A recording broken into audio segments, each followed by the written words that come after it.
Welcome to TSS academy. তো আজ কি আমরা ডাব্লিউপি প্রিভিয়াস ইয়ার 2018-এর মানে পার্ট 2 আজকে করব। পার্ট 1 তো আমাদের কমপ্লিট হয়ে গেছে, এবারে করব কি পার্ট 2। তো চলো প্রশ্ন শুরু করা যাক। বুঝে দেখো, পাল বংশ কোথায় রাজত্ব করেছিল? ঠিক আছে, পাল বংশ কোথায় রাজত্ব করেছিল সেটার রাইট অ্যান্সার হয়ে যাবে কি বিহার হয়ে যাবে, সেটার কিন্তু রাইট অ্যান্সার। এরপরে আমাদের এখান থেকে প্রশ্ন কি পড়তে পারে যে পাল বংশের প্রতিষ্ঠাতাকে, পাল বংশের প্রতিষ্ঠাতা কিন্তু গোপাল। ওকে, আর যদি বলা হয় পাল বংশের শেষ রাজাকে, শেষ রাজা কিন্তু মাথায় রাখবে গোবিন্দ পাল। শেষ রাজা কিন্তু গোবিন্দ পাল। ওকে, আচ্ছা এরপরে দেখো, উড়োজাহাজ সাথে ককপিট যেভাবে রিলেটেড, সেরকম জাহাজের সাথে কি রিলেটেড? যেমন দেখো, উড়োজাহাজে যেটা চালায় সেটা হচ্ছে ককপিট, যেখানে চালানো হয় সেটা ককপিট। তো জাহাজের ক্ষেত্রে কি হয়, যেখানে চালানো হয় সেটাকে বলা হয়ে থাকে কি ব্রিজ বলা হয়ে থাকে। ওকে, কি বলা হয়ে থাকে? ব্রিজ বলা হয়ে থাকে। আচ্ছা নেক্সট দেখো, বলছে এটাতে কটা ত্রিভুজ আছে, তাহলে ত্রিভুজ আমরা গুনি। দেখো তাহলে প্রথমত ছোট্ট ছোট্টগুলো গুনো। এটা হচ্ছে একটা, তাই না? এটা হচ্ছে দুটো, এটা হচ্ছে তিনটে, এটা হচ্ছে কি চারটে, এটা হচ্ছে কি পাঁচটা, এটা হচ্ছে কি ছটা, আর ভেতরে দেখো কটা? সাতটা। তাহলে কি ভেতরে এটা একটা সাতটা। এরপরে তুমি একটা দেখতে পাচ্ছ, এই যে টোটালটা তুমি যদি দেখো, এই যে টোটালটা, এই যে টোটালটা এত দূর অব্দি, এটাও কিন্তু একটা ত্রিভুজ।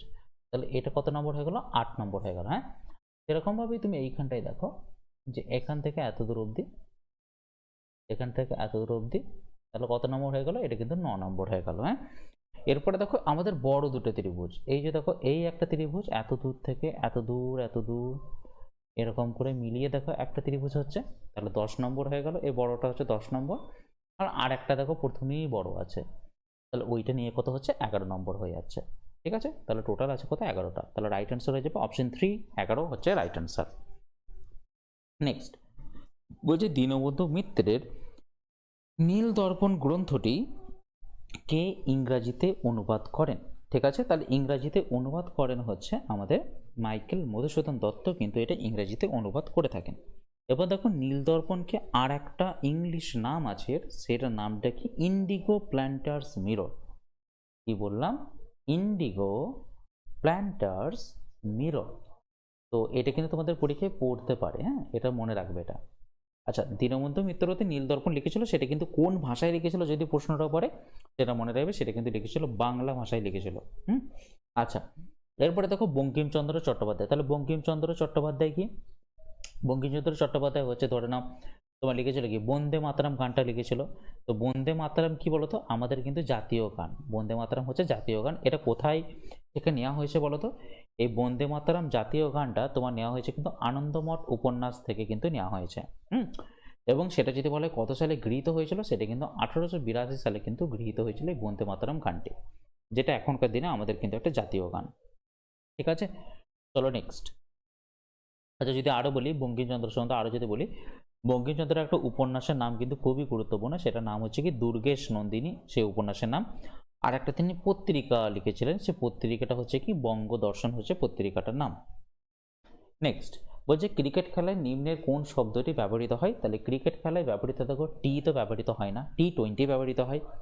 পেনাল্টি কর্নার ব্যবহৃত হয় না, পেনাল্টি কর্নার তো ফুটবলে ব্যবহৃত হয়। সিলি পয়েন্ট কোথায় অবস্থিত হয়? সিলি পয়েন্ট হচ্ছে একমাত্র ক্রিকেটে ব্যবহৃত হয়। একই প্রশ্ন দুবার হয়ে গেছে। চলো নেক্সট। বলছে হুতুম প্যাঁচা ছদ্মনামে কে পরিচিত? দেখো হুতুম প্যাঁচা ছদ্মনামে পরিচিত কে? হুতুম প্যাঁচা হচ্ছে কি কালীপ্রসন্ন সিংহ, হুতুম প্যাঁচা ছদ্মনামে কিন্তু পরিচিত। এবার যদি বলা হয় মাইকেল মধুসূদন দত্ত কি নামে পরিচিত? দেখো টিমোথি, লিখে রাখবে এটা। হ্যাঁ, টিমোথি মানে হচ্ছে কি পেন পোয়েম। ঠিক আছে, টিমোথি পেন পোয়েম নামেও তিনি কিন্তু পরিচিত ছিলেন। আচ্ছা, আর শরৎচন্দ্র চট্টোপাধ্যায়ের ছদ্মনাম কি ছিল? অনিলা দেবী। অনিলা দেবী ছিল কি শরৎচন্দ্রের ছদ্মনাম। নেক্সট, ক্রোয়েশিয়ার রাজধানীর নাম কি? ঠিক আছে, ক্রোয়েশিয়ার রাজধানীর নাম হচ্ছে কি জাগ্রেব। ওকে, ক্রোয়েশিয়ার রাজধানীর নাম কি হচ্ছে? জাগ্রেব। ঠিক আছে, আচ্ছা এবার যদি বলে ক্রোয়েশিয়ার মুদ্রার নাম কি? ক্রোয়েশিয়ার মুদ্রার নাম কিন্তু হচ্ছে কুনা। কুনা হচ্ছে ক্রোয়েশিয়ার মুদ্রার নাম। নেক্সট বলছে দেখো এর জিজ্ঞাসা চিহ্নতে কি বসবে? তাহলে প্রথমেই দেখতে পাচ্ছ এখানে একটা কিন্তু এখানে চিহ্ন দেওয়া রয়েছে, তারপর এখানে ছিল, তারপর আবার একটা দেখো এইখানে বেরিয়ে গেছে, আবার কিন্তু দেখো এই দিকে একটা বেরিয়েছে, তাহলে প্রথমেই দেখতেই পাচ্ছ প্রথমে এই দিক থেকে বেরোচ্ছে, তারপরে কিন্তু ওই দিকে বেরোচ্ছে, তাই না? তারপরে দেখো আবার দেখো এই দিকে বেরিয়ে গেছে। তারপরে নেক্সট কি হবে? তাহলে এইখানেতে বেরোনো উচিত, তারপরে আবার এইখানেতে বেরোবে, এইভাবেই তো বেরোচ্ছে, তাই না? প্রথমে তাহলে এই দিকে বেরোবে, তাহলে এইটা যেটা আছে সেটাই হয়ে যাবে তোমার রাইট অ্যান্সার। তাহলে তুমি দেখতে পাচ্ছ এই অপশন তো কাটা, এখানে দুটোই দিয়ে দিয়েছে, তো এটা তো হবেই না। তো নেক্সট দেখো এইটা দিয়েছে, তো এইটাই হয়ে যাবে তোমার কিন্তু এখানে রাইট অ্যান্সার, বাকি এগুলো কিন্তু একটাও হবে না। নেক্সট বলছে দেখো কোনটি পারফেক্ট স্কোয়ার বলেছে তোমাকে, বা এর জায়গায় কোনটা বসালে তোমার এখানে পারফেক্ট স্কোয়ার হবে। মনে রাখবে এটা কিন্তু তোমাদের একটা খুব সুন্দর একটা ট্রিক্স তোমাদেরকে আমি জানিয়ে দিচ্ছি। পারফেক্ট স্কোয়ার হতে গেলে মনে রাখবে তাদের যে ডিজিটগুলো রয়েছে তাদের যে সাম থাকবে, কি বললাম, ওদের ডিজিটগুলো যে সাম থাকবে সেটা হতে হবে কত? 1 4 9 7। ঠিক আছে, এই 1 4 9 7-এর মধ্যে যদি এসে যায় তাহলে মনে রাখবে সেটা হচ্ছে কি একটা পারফেক্ট স্কোয়ার। তাহলে দেখো আমি কি করলাম 1 5 0 0 6 2 8, তাহলে এদের আমাকে দেখতে হবে কি ডিজিট সাম দেখতে হবে। ডিজিট সাম মানে আমি তোমাকে একটু বলে দিচ্ছি, ধরো আমি লিখলাম হচ্ছে 35, 35-এর ডিজিট সাম কত? দেখো 3 আর 5 হচ্ছে 8। যদি আমি তোমাকে বলি যে 48, 48-এর ডিজিট সাম কত হবে?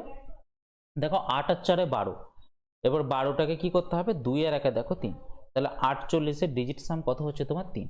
এইভাবে আমরা কিন্তু করে নিই। তাহলে দেখো হচ্ছে কত? তাহলে 5 আর 1 6, 6 আর 6 12, 12 আর 2 কত হয়? 14, 14 মানেই কত? 14 মানেই কিন্তু 5, 14 মানেই কিন্তু 5। এরপরে দেখো 5-এর সাথে নেক্সট কত আমাকে যেতে হবে? তাহলে হতে হবে কি, হয় তোমার ডিজিট সাম 7 হতে হবে, নয় এখানে তোমার হতে হবে কি 9 হতে হবে। এরপরে দেখো তোমার অপশন কি কি আছে, দেখো নিশ্চয়ই 7 অপশন, 2 তো কোনো জায়গাতেই নেই, তুমি যদি 2ও যোগ করো তাহলে কিন্তু হয়ে যাবে 5 আর 2 7, সেটাও কিন্তু একটা পারফেক্ট স্কোয়ার হবে। কিন্তু তোমার অপশনে দেখো 2 যোগ করে তো 7 হচ্ছে, এরকম অপশন কিন্তু 2-এ একটাও কিন্তু নেই। তাহলে অপশন কি পড়ে থাকছে? দেখো নেক্সট পড়ে থাকছে 9। তাহলে 9 হতে গেলে তোমার কি লাগবে? 9 হতে গেলে অপশন এটা কিন্তু লাগবে, তাহলে হচ্ছে কত? 4। তাহলে এর জায়গায় তুমি যদি 4 বসাও তাহলে হয়ে যাবে কত? 5 আর 4 9, আর 9 যার ডিজিট সাম সেটা কিন্তু অ্যাকচুয়ালি একটা পারফেক্ট একটা স্কোয়ার। ঠিক আছে, আচ্ছা নেক্সট বলছে কাপড় কাচা সোডা। তো কাপড় কাচা সোডা এর রাসায়নিক নাম কি? তাহলে কাপড় কাচা সোডার রাসায়নিক নাম হচ্ছে কি সোডিয়াম, মানে hydrated carbonate. Hydrated sodium carbonate হচ্ছে কাপড় কাচা সোডার রাসায়নিক নাম। তো এটা আমরা কিভাবে লিখে থাকি? দেখো Na2CO3, 10H2O, এটাকে আমরা এইভাবেও কিন্তু লিখে রাখতে পারি।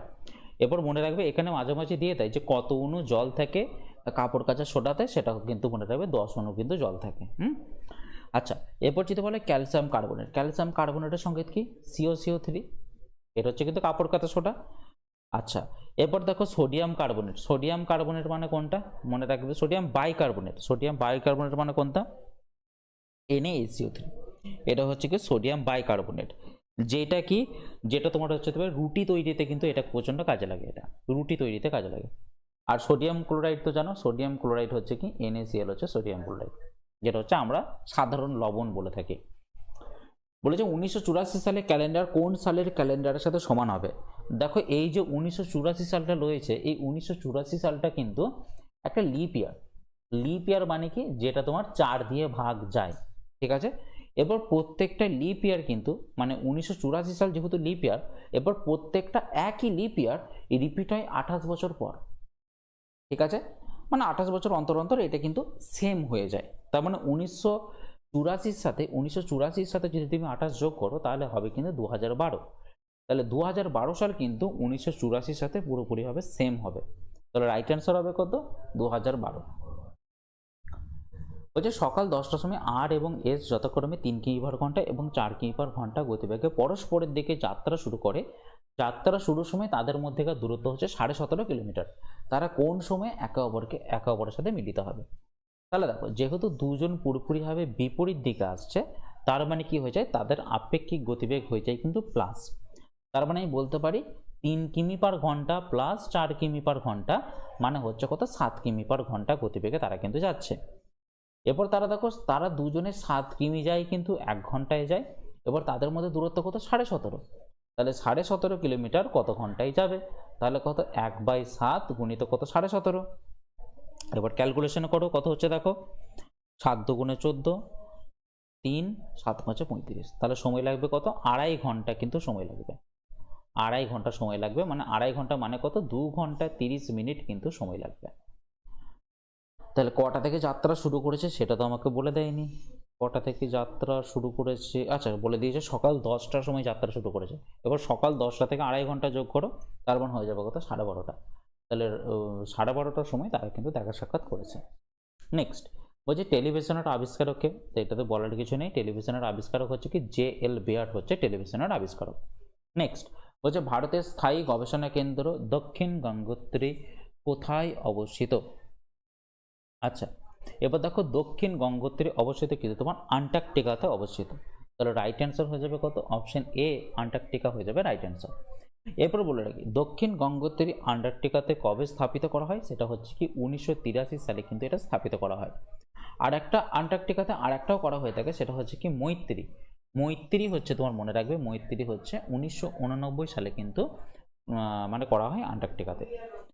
ঠিক আছে তাহলে ক্লিয়ার। চলো নেক্সট বলছে ভারতের জাতীয় পতাকার নকশা কে তৈরি করেছিলেন? ভারতের জাতীয় পতাকার নকশা তৈরি করেছিলেন পিঙ্গালি ভেঙ্কাইয়া, পিঙ্গালি ভেঙ্কাইয়া। এরপর যদি বলা হয় আমাদের জাতীয় পতাকার প্রস্থ আর দৈর্ঘ্যের অনুপাত কত, মনে রাখবে প্রস্থ ইজ টু দৈর্ঘ্য, এটা কিন্তু খুবই ইম্পর্টেন্ট, পরীক্ষার জন্য পড়েই থাকে প্রায় সময়। তাহলে কত 2:3 হচ্ছে কিন্তু প্রস্থ আর দৈর্ঘ্যের অনুপাত। এবং যদি বলা হয় যে আমাদের জাতীয় পতাকা কবে গৃহীত হয়েছিল গণপরিষদের দ্বারা, তাহলে হবে কত মনে রাখবে 1947 সালের 22শে জুলাই, 1947 সালের 22শে জুলাই এই মানে পতাকাটা কিন্তু গণপরিষদের দ্বারা গৃহীত হয়েছিল। ঠিক আছে চলো নেক্সট। আচ্ছা বলছে খাদ্য সংরক্ষণের জন্য কোন জিনিসটি বহুল পরিমাণে ব্যবহৃত হয়? খাদ্য সংরক্ষণের জন্য, ঠিক আছে তাহলে খাদ্য সংরক্ষণের জন্য আমরা ব্যবহার করে থাকি কি বেনজোইক অ্যাসিড, আমরা কিন্তু ব্যবহার করে থাকি। ঠিক আছে বেনজোইক অ্যাসিড আমরা কিন্তু ব্যবহার করে থাকি। তো বেনজোইক অ্যাসিডের যদি বলা হয় যে সংকেতটা কি, তাহলে দেখো C6H5COOH হয়ে যাবে এটা সংকেতটা। আর অ্যাসিডিক অ্যাসিড কি, অ্যাসিডিক অ্যাসিড হচ্ছে CH3COOH অ্যাসিডিক অ্যাসিড। এবং যদি বলে অ্যাসিডিক অ্যাসিড কোথায় পাওয়া যায়, মনে রাখবে ভিনিগার থেকে কিন্তু অ্যাসিডিক অ্যাসিড পাওয়া যায়। আচ্ছা এরপর দেখো টার্টারিক অ্যাসিড, টার্টারিক অ্যাসিড কোথায়, টার্টারিক অ্যাসিড হচ্ছে C4H6O6, C4H6O6 হচ্ছে টার্টারিক অ্যাসিড। মানে কি কোথায় পাওয়া যায়, তেঁতুলে কিন্তু টার্টারিক অ্যাসিড পাওয়া যায়। আর সোডিয়াম বাইকার্বনেট তো জানো NaHCO3 হচ্ছে তোমার সোডিয়াম বাইকার্বনেট, যেটা কি কোথায় লাগে রুটি তৈরিতে কিন্তু কাজে লাগে সোডিয়াম বাইকার্বনেট। ঠিক আছে চলো নেক্সট বলছে এটা আয়তকার ক্ষেত্রে দুটি বাহুর অনুপাত 3:4 এবং ক্ষেত্রফল হচ্ছে 7500 বর্গমিটার হলে প্রতি মিটার আড়াই, প্রতি মিটার নয় প্রতি বর্গ, আচ্ছা প্রতি মিটার 2.5 টাকা হিসাবে মাঠটির চতুর্দিকে বেড়া দিতে কত খরচা হবে? তাহলে দেখো আমি ধরে নিলাম আমার দৈর্ঘ্য প্রস্থ ধরে নিলাম 3x আর দৈর্ঘ্য ধরে নিলাম 4x, তাহলে এদের ক্ষেত্রফলটা বলে দিয়েছে কত 7500 কিন্তু বলে দিয়েছে। তাহলে এক্স স্কোয়ার সমান তাহলে কত 3 4 12, 12টা কি চলে যাবে সমানের ওই দিকে যদি চলে যায় তাহলে ভাগ হয়ে যাবে, তাই না 12টার দিকে ভাগ হয়ে যাবে। তাহলে এটাকে দেখো 4 3 12, তাই না 4 3 12, তার মানে লিখতে পারি এটা 75 গুণিত 25 আমি এটাকে লিখতে পারি। আবার দেখো 3 দিয়ে কাটা যাবে, 3 25 75, তাহলে এক্স স্কোয়ার সমান কত পড়ে থাকছে 25 গুণিত 25। ঠিক আছে যদি এক্স স্কোয়ার যদি তুলে দিই তাহলে বর্গমূল করলে কত হবে 25 গুণিত 25 হয়ে যাবে, এটা কিন্তু বর্গমূল। তাহলে এক্স সমান তাহলে কত, এক্স সমান বর্গমূল মানে কি প্রত্যেক দুটো থেকে একটা করে বেরোয়, তাহলে কি বেরিয়ে গেল 25 বেরিয়ে গেল এখানে। ঠিক আছে আচ্ছা তাহলে এক্স এর মান পেয়ে গেলে 25 তুমি পেয়ে গেলে। এরপরে দেখো তোমাকে বের করতে হবে কি পরিসীমাটা আগে বের করতে হবে, যেহেতু তুমি চারিদিকে বেড়া দেবে। তাহলে পরিসীমা মানে কি 2 গুণিত দৈর্ঘ্য প্লাস প্রস্থ, তাহলে দৈর্ঘ্য প্লাস প্রস্থ মানে কত 3x প্লাস 4x, তাহলে কত 2 গুণিত কত 3x প্লাস 4x মানে কত 7x, তাহলে কত হচ্ছে 14x। তাহলে 14 ইন্টু এক্স এর মান কত 25, তাহলে 14 ইন্টু 25 মিটার হচ্ছে তোমার কিন্তু পরিসীমা। ঠিক আছে এরপর বলছে 2.5 টাকা হিসাবে মাঠটির দৈর্ঘ্য বেড়া দিতে হবে, তাহলে 1 মিটারে 2.5 টাকা খরচা হয়, 2.5 টাকা খরচা হয়, তাহলে 14 ইন্টু 25 মিটারে কত খরচা হবে। ঠিক আছে 14 ইন্টু 25 মিটারে কত খরচা হবে, তাহলে দেখো 14 গুণিত 25 গুণিত কত 2.5, 25 গুণিত কত 2.5, তাহলে কত হবে 875। তাহলে 875 টাকা তোমার কিন্তু টোটাল খরচা হবে। তো রাইট অ্যান্সার হয়ে যাবে কত? Option 4 is the right answer. বলছে বিউটিকে এটা লেখা হয়, তাহলে চার্মকে কি লেখা হবে? দেখো আমি তোমাকে এখানে লিখে দিচ্ছি। হ্যাঁ, এটা লিখে এরকম করে দেখো, A B C D E F G H I J K L M, আর এদিকে লিখলাম N O P Q R S T U V W X Y Z. এবার বিউটিকে কি লিখেছে দেখো, বি এর পুরোপুরি উল্টো কোনটা দেখো? ওয়াই। তাহলে বি এর সাথে দেখো ওয়াই কে কানেক্ট করেছে, দেখেছো? আবার ই এর সাথে কার কানেক্ট দেখো, ই এর সাথে করেছে দেখো ই আর এদিকে আছে ভি, তাহলে ই আর ভি কে দেখো পরস্পরের বিপরীত কানেক্ট করেছে। এবার এ এর সাথে দেখো জেড হচ্ছে, তাহলে এ আর জেড দেখো মিলে যাচ্ছে পুরোপুরি হবে। আর এখানে ইউ এর সাথে কাকে করেছে? ইউ এর সাথে এফ, তাহলে এখানে কি ইউ এর সাথে এফ মিলেছে? ইউ এর সাথে এফ কিন্তু মিলে যাচ্ছে। তাহলে দেখতে পাচ্ছ প্রত্যেকটাই কি একে অপরের বিপরীতটাকে কিন্তু লিখে দিয়েছে। তাহলে আমার এখানে আছে কি charm, C H R M আছে, তাহলে সি এর উল্টো কোনটা? সি এর উল্টো দেখো এক্স, তাহলে এক্স লিখে দিলাম। এবার দেখো এইচ এর উল্টো কোনটা? এইচ এর উল্টো কিন্তু এস, তাহলে এক্স আর এস লিখে দিলাম। আর এ এর উল্টো কি আছে? এর উল্টো আছে দেখো জেড। আর এর উল্টো কত আছে? আর এর উল্টো আছে তোমার আর কই হ্যাঁ, আর এর উল্টো আছে দেখো আই, তা আর এর উল্টো আছে আই। আর এম এর উল্টো কত আছে দেখো এন, তাহলে X S Z I M, X S Z I M, M না এন এটা, সরি এম না এন এটা। তাহলে এইটা হয়ে যাবে তোমার কিন্তু রাইট অ্যান্সার। তো option 3 is the right answer. বলছে কোনো সম্পত্তির 0.36 অংশের মূল্য এত, তাহলে সম্পত্তির মূল্য কত? তাহলে 100 অংশের মানটা বের করলেই হবে, তাই না? মানে 0.36 মানে কত? এটা মানে হচ্ছে 36%। তাহলে 36%-এর মান যদি 144 হয়, তাহলে 100%-এর মানটা কত বের করতে বলেছে। তাহলে দেখো 144/36 গুণিত তাহলে 100, তাহলে এটা কত? 4 দিয়ে ভাগ চলে যাচ্ছে, তাহলে সমান হচ্ছে কত? 400। ঠিক আছে, 400। ওকে, তাহলে সমস্ত সম্পত্তির মূল্য হচ্ছে কত? 400। তাহলে কিছু না কিছু একটা ভুল করেছি এখানেতে। ও আরও দুটো শূন্য আছে, দেওয়া হয়নি, তাহলে এখানে তারা আরও দুটো শূন্য তাহলে বসে যাবে। ওকে, 40,000। তো রাইট অ্যান্সার হয়ে যাবে option 3 is the right answer. কোনো একটি লোক নদী সোজাসুজি অতিক্রম করতে চান, স্থির জলে নদীটির অতিক্রম করতে 4 মিনিট সময় নেয় এবং স্রোতের প্রতিকূলে 5 মিনিট সময় নেয়। যদি তিনি নদীটি 100 মিটার চওড়া হয় তবে স্রোতের বেগ তাহলে কত? আচ্ছা, স্থির জলে অতিক্রম করতে 4 মিনিট সময় নেয়। আচ্ছা, তাহলে তুমি কি নৌকার বেগ তুমি তাহলে পেয়ে গেলে। নৌকার বেগ পেয়ে গেলে কি 100 মিটার 4 মিনিটে যায়, এটা তুমি পেয়ে গেলে নৌকার বেগ পেয়ে গেলে। আচ্ছা, এরপরে দেখো স্রোতের প্রতিকূলে 5 মিনিট সময় নেয়। এবার তোমাকে প্রতিকূলে বেগ তোমাকে দিয়ে দিয়েছে। প্রতিকূলে বেগ কত দিয়েছে? 100 বাই কত? 5। ঠিক আছে, 100/5। তার মানে এটা কত হচ্ছে? নৌকার বেগ তাহলে কত হচ্ছে বলো? 25 মিটার পার মিনিট। আর প্রতিকূলে বেগ কত? 20 মিটার পার মিনিট। ঠিক আছে, বলেছে স্রোতের বেগ কত, কিন্তু স্রোতের বেগ কোথায়? মিটার পার ঘন্টায় বের করতে বলেছে। হ্যাঁ, আচ্ছা দেখো এরপরে দেখো প্রতিকূল মানে দেখো, প্রতিকূল বেগ মানে দেখো, প্রতিকূল মানে হচ্ছে কি নৌকার গতিবেগ মাইনাস কি স্রোতের গতিবেগ। এবার প্রতিকূল হয়ে গেছে তোমার 20 মিটার পার মিনিট, আর নৌকা কত? 25 মিটার পার মিনিট। তাহলে এর থেকে কত বাদ দিলে তোমার তাহলে 20 বেরোবে বলো তো? তাহলে স্রোত তাহলে হতে হবে নিশ্চয়ই 5 মিটার পার মিনিট। তাহলে স্রোতের গতিবেগ পেয়ে গেলাম কত? 5 মিটার পার মিনিট। ওকে, 5 মিটার পার মিনিট, বা এটাকে এইভাবে লিখতে পারি 5 মিটার বাই কত মিনিট। ঠিক আছে, 1 মিনিট। এবার মিনিটটাকে ঘন্টায় করতে গেলে কি করতে হবে? ঘন্টায় করতে গেলে 60 দিয়ে ভাগ করতে হবে। তাহলে এটাকে যদি একটাকে যদি 60 দিয়ে ভাগ করি, তাহলে 60টা দেবে উপরে চলে যাবে, আর 60 যদি উপরে চলে যায় কত হয়ে যাবে? 300। তাহলে 300 মিটার পার ঘন্টা হয়ে যাবে তোমার কিন্তু এখানে রাইট অ্যান্সার। তো option 3 is the right answer. Okay, next বলছে একটি চৌবাচ্চা 5 ঘন্টায় পূর্ণ হয়, কিন্তু চৌবাচ্চাটি একটি ছিদ্র থাকার জন্য সেটি পূর্ণ হতে 6 ঘন্টা সময় লাগে। আচ্ছা, দিয়ে বলেছে ওই ছিদ্র দ্বারা পরিপূর্ণ চৌবাচ্চাটি কতক্ষণে খালি হবে।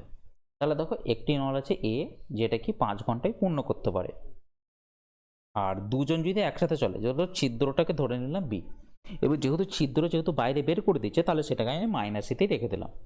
তাহলে এ মাইনাস বি কত? তাহলে 6 ঘন্টায়। তাহলে এদের দুজনে তুমি লসক নাও, 5 আর 6 লসক হচ্ছে কত 30, তাহলে 30 ইউনিট হচ্ছে আমার টোটাল কিন্তু ট্যাঙ্কটা বা চৌবাচ্চাটা। তাহলে 30 ইউনিট ভর্তি করে 5 ঘন্টায়, মানে কত 6 ইউনিট করে ভর্তি করে প্রতি ঘন্টায়। ওকে, আর এ কি 6 ঘন্টায় ভর্তি করে 30 ইউনিট, মানে কি 5 ইউনিট করে ভর্তি করে প্রতি ঘন্টায় ভর্তি করে। তাহলে দেখো এ তো তাহলে এখানে কনফার্ম 6 ইউনিট করে ভর্তি করে, তাহলে বি তাহলে কত করে খালি করলে 5 ইউনিট করে ভর্তি হবে? তাহলে বি নিশ্চয়ই তাহলে 1 ইউনিট করে খালি করছে, এ তো 6 ইউনিট ভর্তি করছে, তাহলে বি কে নিশ্চয়ই 1 ইউনিট খালি করতে হবে, না হলে 5 ইউনিট ভর্তি হবে কি করে? তাহলে দেখো এই বি কি করে 1 ইউনিট খালি করে 1 মিনিটে, তাই না, বা 1 ঘন্টায়। তাহলে বি কি 1 ইউনিট খালি করে 1 ঘন্টায়, তাহলে বি কে কতটা খালি করতে হবে? টোটাল ট্যাঙ্কটাই খালি করতে হবে, মানে কি 30 ইউনিটই খালি করতে হবে। তাহলে 30 ইউনিট খালি করবে কত ঘন্টায়? সেটা হচ্ছে কত 30 ঘন্টায় খালি করবে কিন্তু। ঠিক আছে, তাহলে রাইট অ্যান্সার হয়ে যাবে option A is the right answer. Next, Indian Republican Army কে প্রতিষ্ঠা করেন?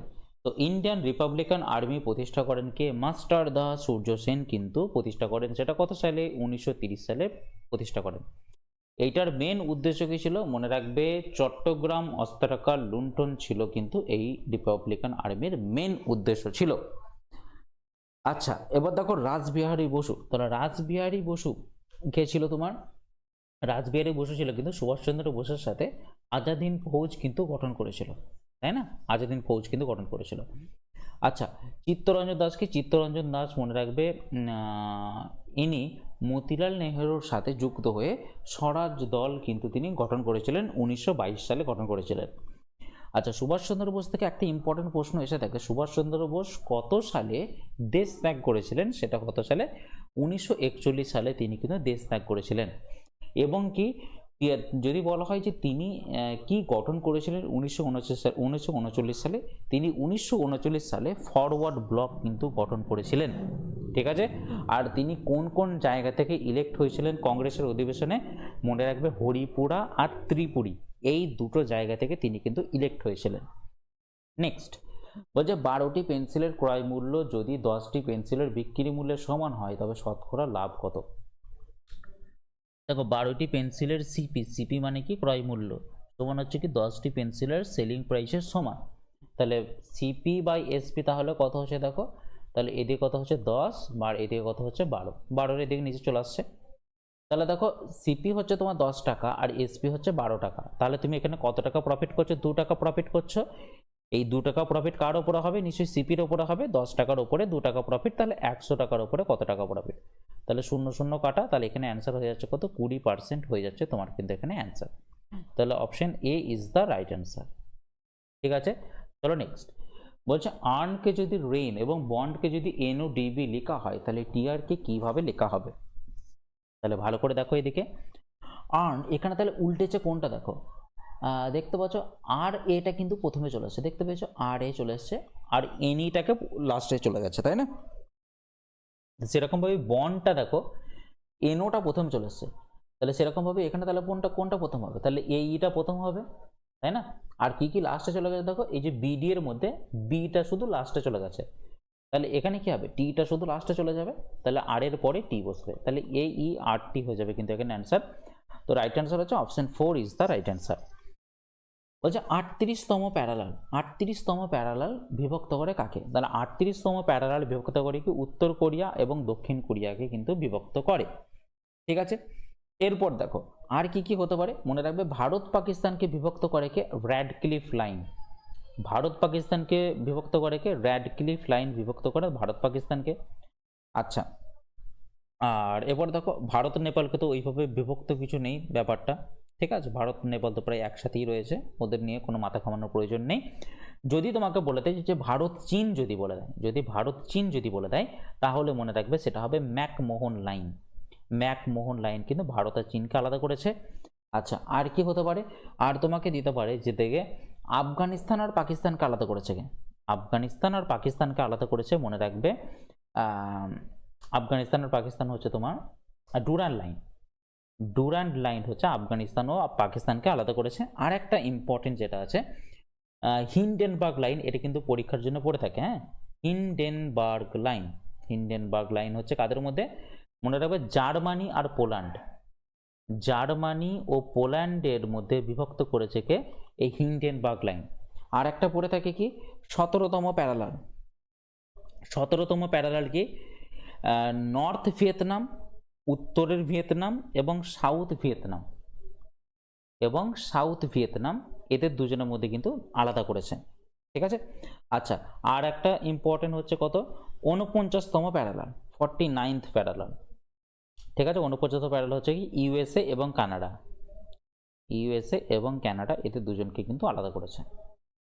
নেক্সট প্রশ্ন বলছে হাইড্রোপনিক্স কথাটি কিসের সাথে যুক্ত? দেখো, হাইড্রোপনিক্স কথাটি যুক্ত হচ্ছে মাটি ছাড়া গাছের প্রতিপালনের জন্য কিন্তু হাইড্রোপনিক্স কথাটি ব্যবহৃত হয়ে থাকে। এরপর দেখো একটা সিরিজ দিয়েছে, তাই না? GHJLNQSWYD এর সাথে তাহলে কি হবে? তাহলে দেখো এখানে লিখলাম হচ্ছে GJNSY, তারপরে যেটা হবে ধরো, ঠিক আছে। আর কি লিখলাম? শুধু প্রথমের করে লিখলাম, হ্যাঁ। এরপর লিখছি H, তারপর লিখছি L, তারপর Q, তারপর কি W, তারপর হচ্ছে D। এবার G এর সাথে J এর কত গ্যাপ দেখো, তারপর GHI, তার মানে কি দুটোর গ্যাপ আছে এখানেতে। আচ্ছা, J এর পর KLM, তাহলে দেখো এখানে তিনটের গ্যাপ আছে, তারপরে কি N বসে।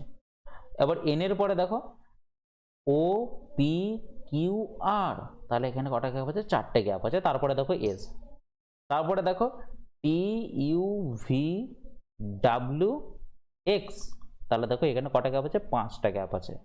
তাহলে এরপরে কি হবে? ছটা গ্যাপে তৈরি হবে। তাহলে ছটা গ্যাপের কি তৈরি হবে? দেখো জেড, ওয়াই এর পরে জেড হয়, তারপর কি হবে? A B C D E F, 1 2 3 4 5 6, তারপরে কি তৈরি হবে? তাহলে এফ তৈরি হবে, তাই না? এফ তৈরি হবে, যেহেতু ছটার গ্যাপে তৈরি হয়েছে। ঠিক আছে, ছটার বল তৈরি হয়েছে, তাহলে এফ দিয়ে তৈরি হবে। তাহলে দেখো এফ কোথায় কোথায় রয়েছে? তাহলে 2 নম্বরে রয়েছে আর 3 নম্বরে রয়েছে। আচ্ছা, এরপরে দেখো এইচ এর সাথে এল এর কি সম্পর্ক দেখো, তাহলে IJKL, তাহলে দেখো তিনটে গ্যাপ, ঠিক আছে, IJK।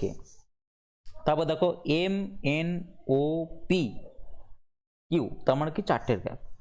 তারপরে দেখো তাহলে এটা নিশ্চয়ই পাঁচটার গ্যাপ হবে, তাহলে এইটা নিশ্চয়ই ছটার গ্যাপ হবে, তারপরে এটা কটা হবে? তাহলে সাতটার গ্যাপ হবে। তাহলে এটা এবার সাতটা কি কি হবে দেখো, EFGHIJK, 1 2 3 4 5 6 6 7, তারপর কি হবে? এল হয়ে যাবে, তাই না? সাতটার গ্যাপ এল।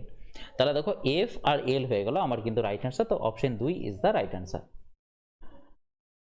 বাংলার প্রথম মুদ্রণখানা কোথায় অবস্থিত? প্রথম মুদ্রণখানা স্থাপিত হয়েছিল কোথায়? হুগলিতে কিন্তু স্থাপিত হয়েছিল, হুগলিতে স্থাপিত হয়েছিল প্রথম মুদ্রণখানা। ঠিক আছে, চলো নেক্সট। বলছে এ পূর্ব দিকে মুখ করে দাঁড়িয়ে আছে। ঠিক আছে, তাহলে আমি দেখো প্রথমে তো আগে এগুলো টেনে নিই। ঠিক আছে, তাহলে এটা হচ্ছে তোমার কি নর্থ, এটা হচ্ছে কি তোমার ইস্ট, এটা হচ্ছে কি সাউথ, আর এটা হচ্ছে কি ওয়েস্ট। তাহলে প্রথমে কোন দিকে দাঁড়িয়ে আছে? ইস্টের দিকে মুখ করে দাঁড়িয়ে আছে। সে প্রথম ঘড়ির কাঁটার অভিমুখে ঘুরে 100 ডিগ্রি ঘুরলো। তাহলে তুমি কি করলে দেখো, এইটা হচ্ছে তোমার কিন্তু 90 ডিগ্রি। এরপর 90 ডিগ্রি থেকে তোমার কি 100 ডিগ্রি তুমি ঘোরালে, ধরলে যে তুমি এইখানটাতে তুমি ঘুরলে, তাহলে টোটাল কি 100 ডিগ্রি হয়ে গেছে। তাহলে তোমার মুখটা আপাতত এই দিকে চলে এলো, ঘুরে ঘড়ির কাঁটার দিকে চলে এলো। এবার আবার কি ঘড়ির কাঁটার বিপরীত দিকে তুমি 145 ডিগ্রি ঘুরছো, তাহলে তুমি কি আবার এই দিকে ঘুরছো, তার মানে কি এতটাতে 100 ডিগ্রি, আবার তুমি কি 45 ডিগ্রি এত দূর অবধি তুমি যাচ্ছ, তাহলে এইখানে তুমি চলে যাচ্ছ। তাহলে এখন মুখটা তোমার এইখানেতে, তাহলে কোন দিকে তাহলে মুখ হচ্ছে? তাহলে এ এখন মুখ করেছে, তাহলে তুমি দেখো উত্তর পূর্ব দিকে তাহলে মুখ হচ্ছে তোমার। তাহলে রাইট অ্যান্সার হয়ে যাবে কত? অপশন 3 হয়ে যাবে কিন্তু রাইট অ্যান্সার। বলছে রাশিয়ার মুদ্রা কি? দেখো রাশিয়ার মুদ্রার নাম হচ্ছে কি বলো? রাশিয়ার মুদ্রার নাম হচ্ছে কি রিয়াল। তাহলে রিয়াল হচ্ছে কি তোমার এখানে রাশিয়ার মুদ্রার নাম। ঠিক আছে, আচ্ছা চলো তাহলে আজকের জন্য আপাতত তাহলে এখানেই শেষ করলাম। ঠিক আছে, আশা করি আমাদের প্রশ্ন তোমাদের খুবই ভালো লাগছে। ঠিক আছে, তো এরকম করে আমাদেরকে সাপোর্ট করতে থাকো। আচ্ছা সরি, রাশিয়ার কারেন্সিটা আমি একটু ভুল বলে দিলাম, রাশিয়ার কারেন্সি রিয়াল নয়, রিয়াল হচ্ছে কি সৌদি আরবের। তো এটা হচ্ছে কিন্তু রুবেল হবে, এটা এটা অ্যান্সার হবে রুবেল। সরি একটু ভুল বলার জন্য সরি। আমরা সবসময় দেওয়ার চেষ্টা করি, একটু অথেন্টিক জিনিস দেওয়ারই চেষ্টা করি, কিন্তু মাঝে মাঝে একটু ভুল হতেই পারে, তো সেগুলো একটু কারেকশন আমরা করে নেবো, ঠিক আছে? তো তোমাদের চাপ নেওয়ার দরকার নেই, আমরা যা দেবো মনে রাখবে পুরোপুরি হবে অথেন্টিকই কিন্তু আমরা দিয়ে থাকি। তো আবার দেখা হবে নেক্সট